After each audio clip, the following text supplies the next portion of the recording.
Hello everyone, welcome back to my Godul English YouTube channel. Today I am going to talk about their words. ඉතින් යාළුවනේ Godul English YouTube channel එකට ඔබ සියලු දෙනාම ඉතාමත් ආදරෙන් පිළිගන්නවා අද මම කතා කරන්න යන්නේ their words භාවිතා කරලා අපි කොහොමද වාක්‍ය ගොඩනගන්නේ කියන කතාව. ඊට පෙර මම වර්තමාන කාලේ am is are කියන helping verbs භාවිතා කළත් ඒ වගේම අතීත කාලේ was were කියන helping verbs භාවිතා කළත් there is there are භාවිතා කරලා මම වීඩියෝ කරලා තිනවා.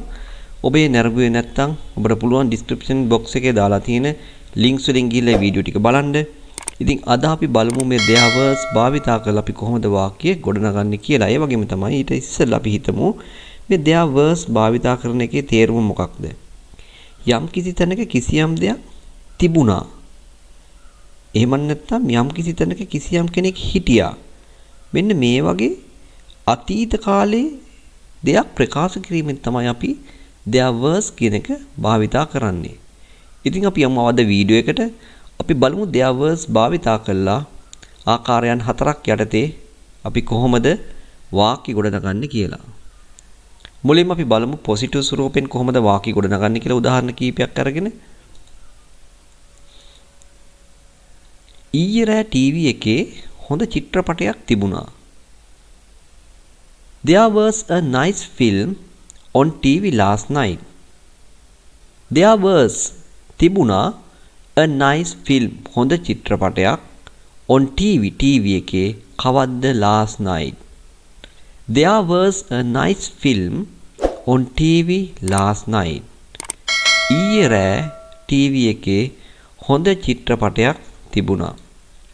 ඊයේ සවස මෙහි රැස්වීමක් තිබුණා. එතකොට තිබුණා කියන්නේ අතීත කාලේ.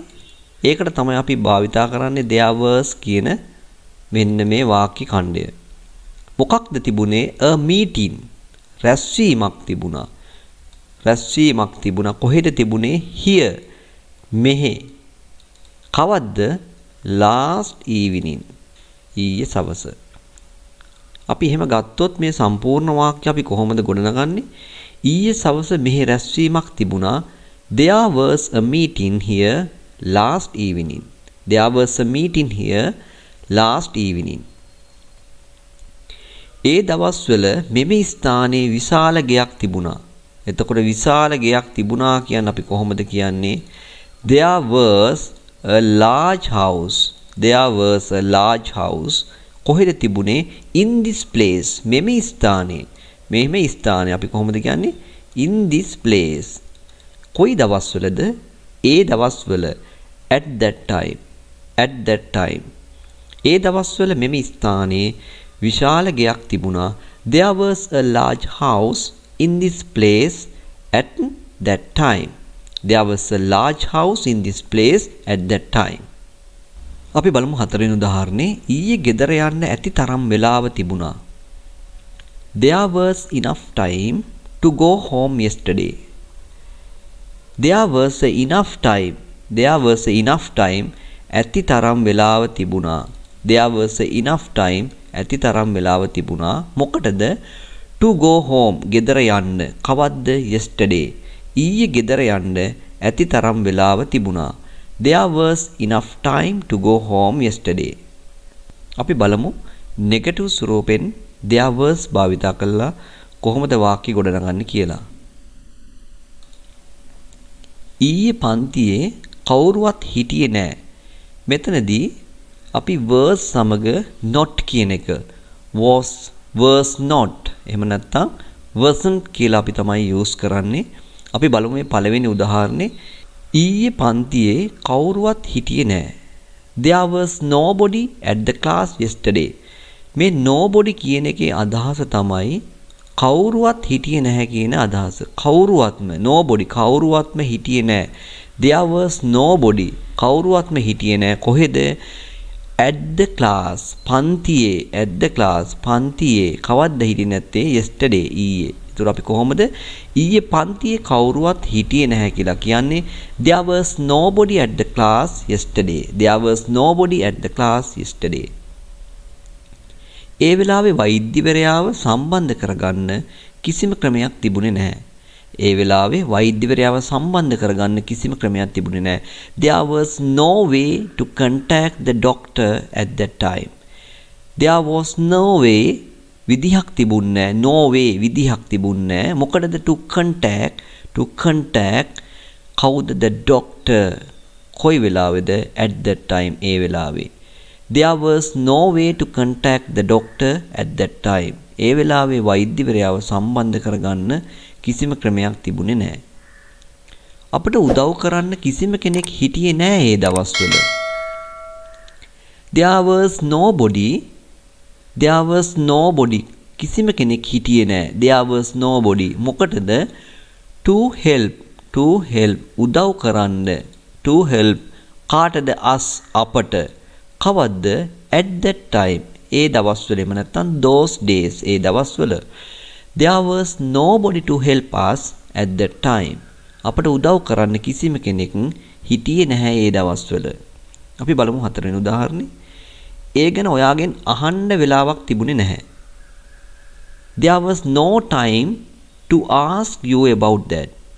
There was no time වෙලාවක් තිබුණේ නැහැ.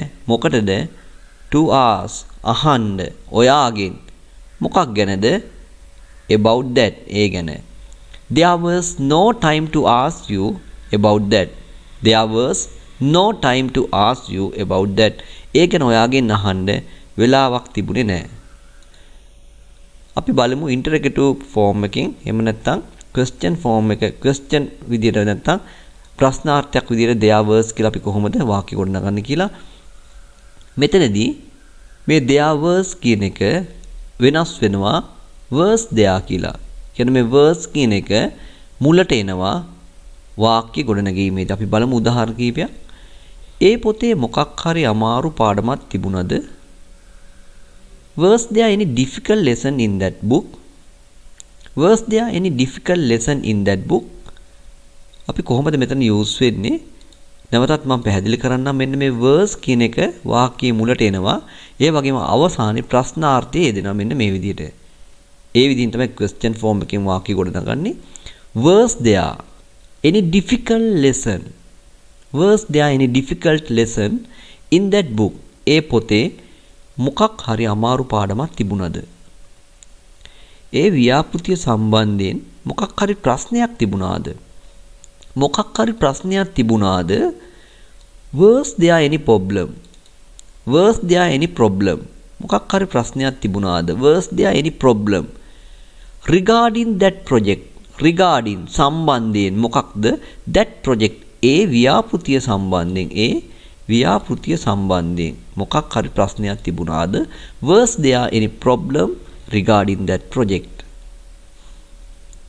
ඒ වෙලාවේ විදුලි බල ඇන හිටුමක් තිබුණාද? විදුලි බල ඇන හිටලා තිබුණාද ඒ වෙලාවේ? එහෙම දෙයක් අපි කොහොමද අහන්නේ? Was there any power failure at that time? ඒ වෙලාවේ විදුලි බල ඇන හිටුමක් තිබුණාද? අපි කොහොමද මෙහෙම දෙයක් ඉංග්‍රීසියෙන් අහන්නේ? Was there any power failure at that time? Was there any power failure? Was there any power failure කියන්නේ විදුලි බල ඇන හිටුමක් තිබුණාද? Was there any power failure? කවද්ද? කොයි වෙලාවේද? At that time ඒ වෙලාවේ. At that time. නැවතත් මම පැහැදිලි කරනවා was කියන helping verb එක මේ වාක්‍ය මුලට එනවා. අවසානයේ ප්‍රශ්නාර්ථය දීලා තමයි question form එකෙන් අපි වාක්‍යයක් නිර්මාණය කරන්නේ. අපි බලමු හතරවෙනි උදාහරණේ. ඒ ව්‍යාපෘතිය සම්බන්ධයෙන් මොකක් හරි අදහසක් තිබුණාද? Was there any idea regarding that project? මොකක් හරි අදහසක් තිබුණාද? Was there any idea? ඒ ව්‍යාපෘතිය සම්බන්ධයෙන් regarding that project. regarding that project. හතරවෙනි ආකාරයෙන් නෙගටිව් ඉන්ටරගේටිව් ආකාරයෙන් වාක්‍ය ගොඩනගන්නේ කොහොමද කියලා. එතනදිත් මම ඔබට පැහැදිලි කරන්නම්. මෙහිදී wasn't there. එහෙම නැත්නම් was there no less අපි ඒ ගැළපෙන ආකාරයෙන් වාක්‍යය ගොඩනගන්න පුළුවන්. wasn't there එහෙම නැත්නම් was there no කියලා අපි භාවිත කරන්න පුළුවන්. අපි බලමු මේ සරල උදාහරණ කීපය ඔබට පැහැදිලි වෙයි. පළවෙනි එක තමයි ඒ කාලයේ මේ පාසල දියුණු කිරීමට සැලැස්මක් තිබුණේ නැද්ද? ඒ කාලේ මේ පාසල දියුණු කිරීමට සැලැස්මක් තිබුණේ නැද්ද? ඒතර මුලින්ම wasn't there තිබුණේ නැද්ද? wasn't there තිබුණේ නැද්ද? මොකක්ද? a plan. මොකක්ද? සැලැස්මක්.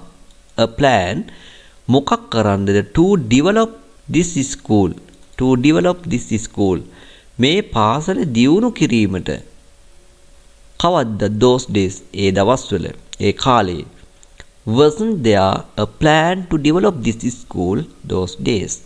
ඒ කාලේ මේ පාසල දියුණු කිරීමට සැලැස්මක් තිබුණේ නැද්ද? ඔයාගේ ලිපියට කිසිම ප්‍රතිචාරයක් තිබුණේ නැද්ද? wasn't there any response for your letter? wasn't there any response for your letter? ඔයාගේ ලිපියට කිසිම ප්‍රතිචාරයක් තිබුණේ නැද්ද? wasn't there any response for your letter? අපි බලමු තුන්වෙනි උදාහරණේ. ඊයේ කාර්යාලයේ රැස්වීමක් තිබුණේ නැද්ද? wasn't there a meeting? රැස්වීමක් තිබුණේ නැද්ද? wasn't there a meeting? කොහෙද? at office. කාර්යාලයේ. කවද්ද? yesterday. ඊයේ. wasn't there a meeting? රැස්වීමක් තිබුණේ නැද්ද? at office yesterday. කාර්යාලයේ ඊයේ. ඊයේ කාර්යාලයේ රැස්වීමක් තිබුණේ නැද්ද? wasn't there a meeting at office yesterday? නැවතත් මුලින් was not කියන එකත් අගට ප්‍රශ්නාර්ථිකුත් යෙදීම ඔබ අමතක කරන්න එපා. අපි බලමු අවසාන උදාහරණය මොකක්ද කියලා. අද උදේ මේ ඇඳේ ලෙඩෙක් හිටියේ නැද්ද? එහෙම නැත්නම් අද උදේ මේ ඇඳේ ලෙඩු කවුරුවත් හිටියේ නැද්ද? Was there no patient in this bed? Was there no patient in this bed? මේ ඇඳේ ලෙඩෙක් හිටියේ නැද්ද? in this bed. in this bed කියන්නේ මේ ඇඳේ කියන එක. in this bed කියන්නේ මේ ඇඳේ. කොයි වෙලාවද? in the morning. උදේ වරුවේ හිටියේ නැද්ද? was there no patient in this bed in the morning? අද උදේ මේ ඇඳේ ලෙඩෙක් එහෙම නැත්නම් ලෙඩු කවුරුවත් හිටියේ නැද්ද? was there no patient in this bed in the morning? ඉතින් යාළුවනේ there was භාවිතා කළා අපි මෙන්න මේ කියන ස්වරූපයන් හතරටම වාක්‍ය ගොඩනගන විදිය තමයි අද වීඩියෝ එකකින් ඉගෙන ගත්තේ. ඉතින් ඔබට හිතනවා නම් මේ වීඩියෝ එක වැදගත් කියලා මගේ ගෝතුල ඉංග්‍රීසි YouTube channel එක subscribe කරන්න අමතක කරන්න එපා. bell icon එක click කරලා all ලබා දුන්නොත් ඔබට පුළුවන් මේ වගේ වීඩියෝ එකක් දාපු සැනින් ඔබට notification එකක් ගෙන්න ගන්න. ඔබ යාළුවෝ අතර share කරන්න, comment කරන්න. තවත් දවසක මේ වගේ වීඩියෝ එකකින් හමු වෙමු. ඔබ සියලු දෙනාටම සුබ දවසක්.